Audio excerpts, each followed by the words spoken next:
Okay, good morning mga farmers na. Gusto ko lang i-share itong flatbed dryer namin. Kasi sama ng panahon. 2 days nang nasa dryer yung palay natin. Ang hindi init. So prepare natin. Ganito yung tsura nyo. Ganito sa palalim. Ito alis. Yung capacity nito maximum niya mga 120 sacks, maximum na yun.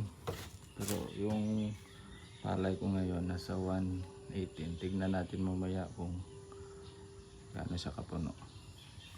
So yan, ito yung ano niya, sahig niya, kawayan.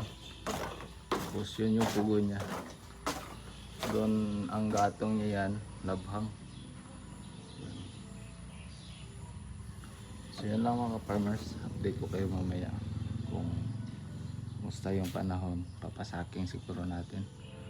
Ito mga ano na to, last option natin kasi medyo mahal din ang operating cost.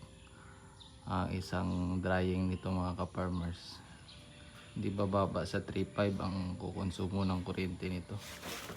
Yung ano niya, makina niya, blower niya, tapos electric motor.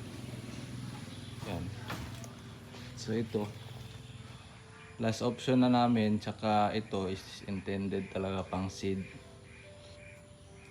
So para less ang damage sa mga ano niya, pinasi. Dito namin nilalagay pag seed. Pag pang bigas, last option na to kasi ano siya, meron siyang negative effect. Minsan di maiwasan, medyo nagiging smoky, ano yan, parang may smoky flavor yung bigas natin.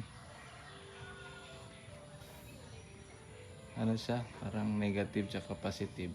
In return din yun, di masyadong ano, insect, ano yan, napapasukan na insekto yung palay pag in-stock. So yun lang ang gusto kong ma-share ngayon, share sa inyo.